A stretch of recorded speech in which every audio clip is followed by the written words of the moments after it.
ओम नमः शिवाय। शिव महापुराण तीसरा खंड दूसरा अध्याय।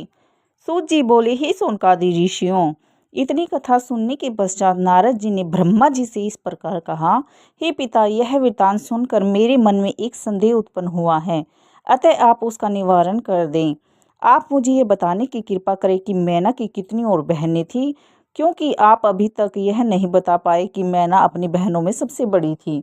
आप यह भी बताएं कि उन बहनों को किसने श्राप दिया था। यह सुनकर ब्रह्मा जी बोले, हे नारद, मेरे पुत्र दक्ष प्रजापति ने सर्वप्रथम बहुत से पुत्र उत्पन्न किए, परंतु उनके द्वारा दक्ष को आनंद लाभ न हुआ, क्योंकि वे मुक्ति पाकर परम पद को जा पहुँचे। तब यह देखकर दक्ष प्रजापति ने 7 कन्याएं उत्पन्न की और उनका विवाह चंद्रमा आदि के साथ कर दिया। यह वृत्तांत पहले भी सुना चुका हूँ। दक्ष की उन पुत्रियों में एक लड़की का नाम शवधा था। उसका विवाह पितरों के साथ हुआ। शवधा के गर्भ से 3 कन्याओं ने जन्म लिया। उनमें सबसे बड़ी का नाम मैना, मंझली का नाम धन्या तथा छोटी का नाम कलावती था। हे नारद, प्रातः काल के समय जो मनुष्य इनका नाम लेता है उसके सभी मनोरथ पूर्ण होते हैं। इसके सुचरित्र को सुनने से आनंद की प्राप्ति होती है, क्योंकि तीनों लोकों में सम्मान प्राप्त करने वाली ये इसी योग्य हैं। एक दिन की बात है कि तीनों कन्याएं श्वेत द्वीप में जाकर क्षीर समुद्र के निकट भगवान विष्णु के समीप जा पहुंची और वहां विष्णु जी के दर्शन करने के उपरांत उनकी स्तुति करके उनकी आज्ञा से वहीं एक स्थान पर बैठ गई। कुछ देर पश्चात मेरे पुत्र सनकादिक भी वहां जा पहुंचे। उन्होंने दूर से ही भगवान विष्णु को प्रणाम किया। सनकादिक को आता देखकर वहां उपस्थित सभी लोग उठकर खड़े हो गए तथा सम्मान पूर्वक उन्हें प्रणाम करने लगे। परंतु हे नारद, वे तीनों कन्याएं अपने स्थान पर ज्यों की त्यों बैठी रही। उन्होंने ना तो सनकादिक को प्रणाम किया और न उनका कोई सम्मान किया।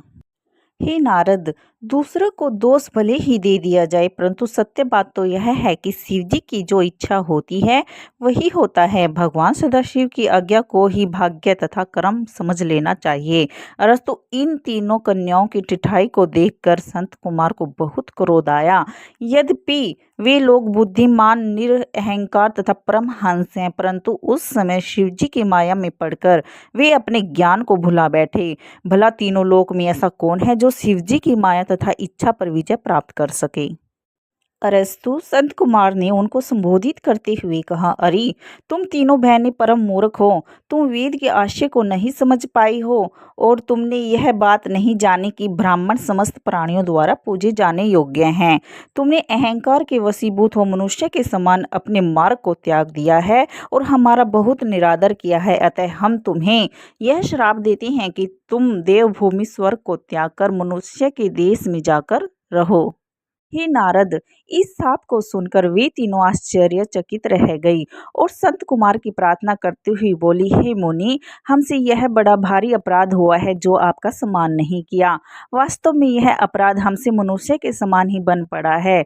उसका फल भी प्राप्त कर चुकी हैं, परंतु अब आप हमसे यह प्रार्थना करती हैं कि आप हमें क्षमा कर दे। आप हमें यह वरदान दे कि जिस समय हमारा पाप नष्ट हो जाए तब हम फिर भी इसी स्वरूप को प्राप्त कर लें। उनके इन विनती वचनों को सुनकर संत कुमार अत्यंत प्रसन्न हुए और बोले, कन्याओं, तुम्हारी प्रार्थना सुनकर हमारे मन का शोभ दूर हो गया है। अरस्तु, हम प्रसन्न होकर तुम्हें यह वरदान देते हैं कि तुम में जो सबसे बड़ी कन्या है वह विष्णु के अंश से उत्पन्न पर्वतराज हिमाचल की पत्नी होगी और उसके गर्भ से जो लड़की उत्पन्न होगी वह शिवरानी होकर अपने कुटुंब के लोगों का सब पाप नष्ट कर देगी। मंजली कन्या त्रेता युग में राजा जनक के साथ ब्याही जाएगी। तीसरी बहन का विवाह द्वापर युग के वैश्य वर्ण विषभान के साथ होगा। उसकी पुत्री राधा भगवान श्री कृष्ण की प्रियांशी होगी। इस प्रकार तुम तीनों ही पुनः अपनी गति को प्राप्त होकर स्वर्ग में जा पहुंचोगी। इतना कहकर सनकादिक वहां से चले गए। तब वे तीनों कन्याएं भी अपने पिता के घर लौट आई। इतनी कथा को सुनकर नारद जी ने पूछा, हे पिता, इसके बाद क्या हुआ वह आप मुझसे कहिए। ब्रह्मा जी बोले, हे पुत्र, अब मैं आगे का यह वृत्तांत भी तुम्हें कह रहा हूँ, जिसे सुनकर भगवान सदाशिव के चरणों की भक्ति उत्पन्न होती है। अगर वीडियो अच्छी लगी तो लाइक करें, सब्सक्राइब करें। धन्यवाद।